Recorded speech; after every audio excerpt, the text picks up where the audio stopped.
All right, today we're going to be talking about pairs of lines and angles. Our objective, we will be able to identify relationships between lines, and we will be able to identify angles formed by a transversal. So let's start off with some definition. Parallel lines, which we use as an abbreviation, just two straight up and down lines. It kind of looks like the L's in parallel. They are lines that don't intersect.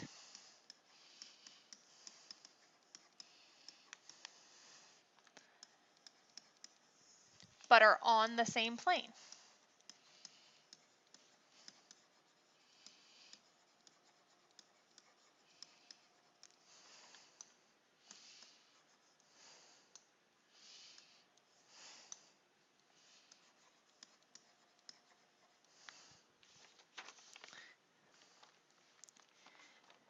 Parallel planes are very similar.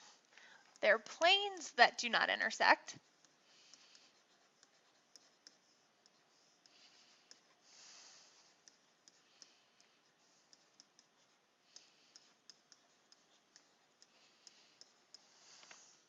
So parallel lines look like lines, and they keep on going on forever, and they're going in the same direction at the same angle, so they will never intersect. Planes, this is a little harder to see because this happens more in 3D figures.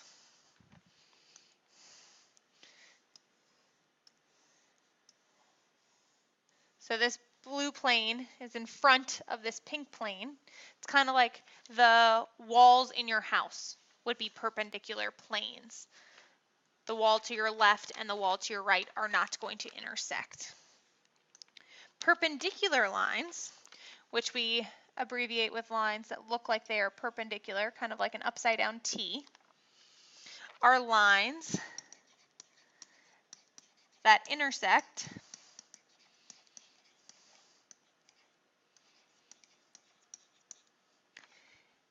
at a right angle. And I'm going to use the abbreviation for angle in here. It looks like that. Remember, right angles are 90-degree angles.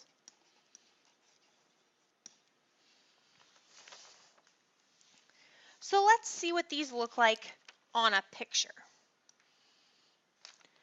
What lines would be parallel to AB? Well, if AB is right here on our box, what is parallel to that? There's a couple options. If we're looking at this top plane on the box, CD would also be parallel to line AB. Or if we looked at this plane on the side of the box, GH would also be parallel.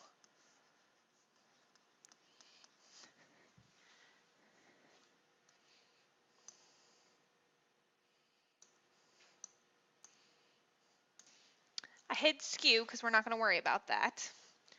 Perpendicular to AB, it means it's going to intersect it at a right angle. That could be AH.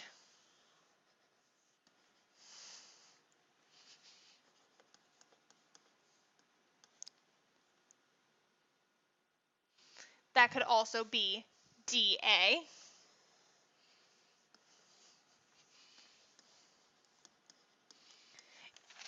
It could also be BG. It could also be BC. There's a lot of options for that one.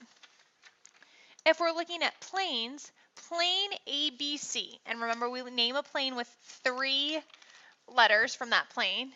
That's this top plane, the top of our box. So what would be parallel to the top of our box? That would be the bottom of our box. And we need 3 letters from the bottom of that box to name that plane, so I'm going to go with F, G, H. You could also use E, H, G, or G, H, F, any 3 of those that you'd like. Now let's move on to some postulates. Postulates are kind of like rules of math. The parallel postulate. Given a line, so I'm going to draw a line, and a point not on the line, and where I want, there is exactly one line that I can draw through that point that will be parallel to the other line, to the one we were given. Similarly, with the perpendicular postulate, if I'm given a line and a point not on that line, there's only one perpendicular line that I can draw through that dot, that point, that will create a perpendicular line to the line I was given. There's only one way to do that.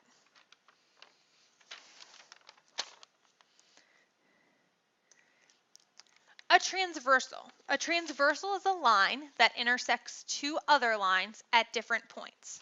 So let's say I have this line here, and I have this line over here. My transversal would be a line that crosses both of them. That pink line would be the transversal. Now when this occurs, this creates 8 angles. 1, 2, 3, 4, 5, 6, 7, 8. Those little angles. And those angles have names and relationships that we're going to look at. The first pair we're going to look at are corresponding angles. And the way to think of corresponding angles are that they're in the same position. They're in the same place. So if we look at angle 1 in this group of angles over here, angle 1 is in the top left. If I then go over to this angle group over here, which angle is also in the top left? Angle 5. So then I know angle 1 and angle 5 are corresponding. They're in the same place.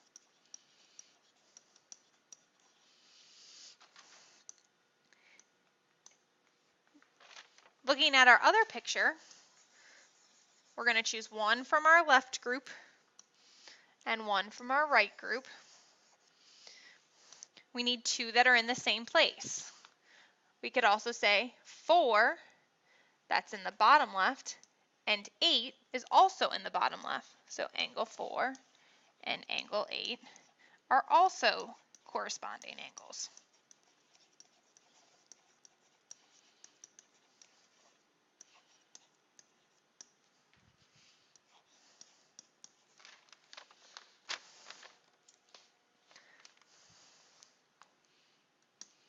Our next set, let's look at together. We have alternate exterior, and we also have alternate interior. Alternate means they're on opposite sides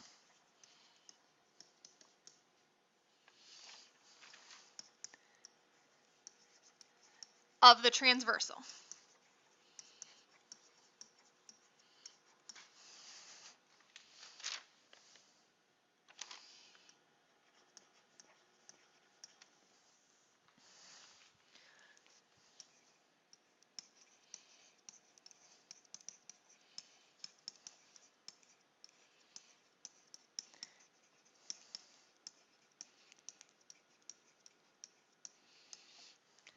So our transversal is the line that goes through both of the other lines. I'm going to highlight that in pink.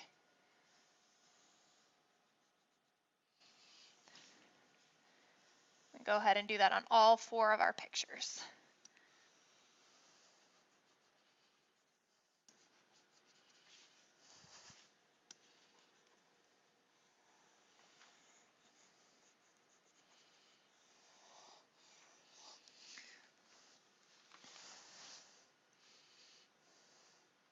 So they have to be on opposite sides of the pink line.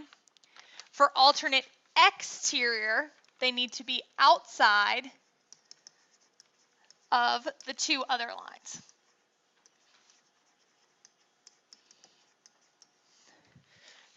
So in these examples, we would be looking at 1 and 4 compared to 6 and 7. 2, 5, 3, and 8 are in between the lines, so we are going to ignore those for exterior angles.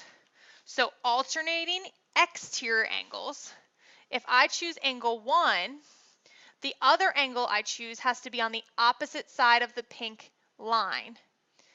4 comes from that same original line, so I can't pair it with that. I have to look over here at 6 and 7. Which one of those is on the opposite side of the pink line? That would be angle 7. So angle 1 and angle 7. Or if I started with angle 4, I need to jump down to the other line.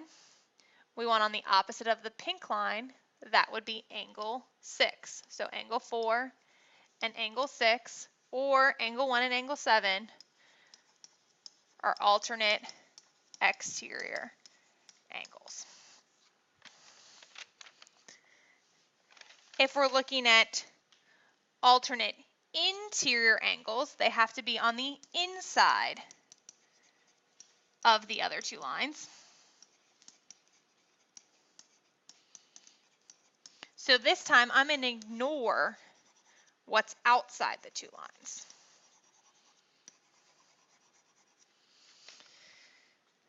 So if we start with angle 2, we want the one on the opposite side of the pink line and not from the same original line as 2, so it would be 2 and 8. Or if I started with angle 3, the one touching the other line and on the opposite side of the transversal would be angle 5. And those are alternate interior angles.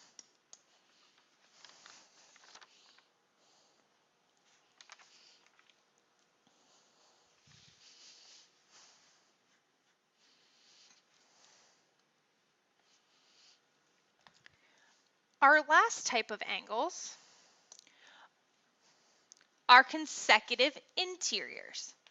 Consecutive tells us that they are on the same side of the transversal.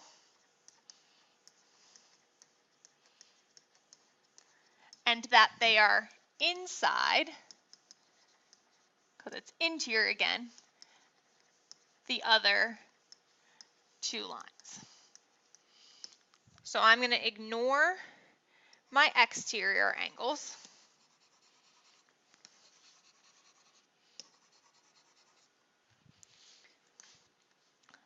Help highlight my transversal in pink again. Help me see what side we're on. So if I start with angle 2, I want the angle that is on the same side as the transversal. Well, I only have one option, and that's angle 5.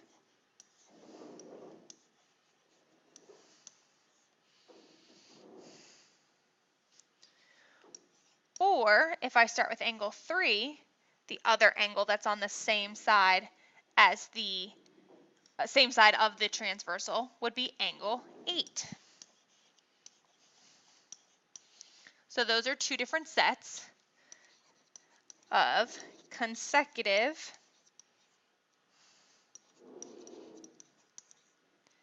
interior angles. Finally, for your summary, look around the room where you sit. Which planes are parallel, which walls are parallel planes? Which edges or lines in the room are perpendicular? Describe them. And then finally, compare and contrast alternate interior and consecutive interior angles. That's all for today. We'll see you in class.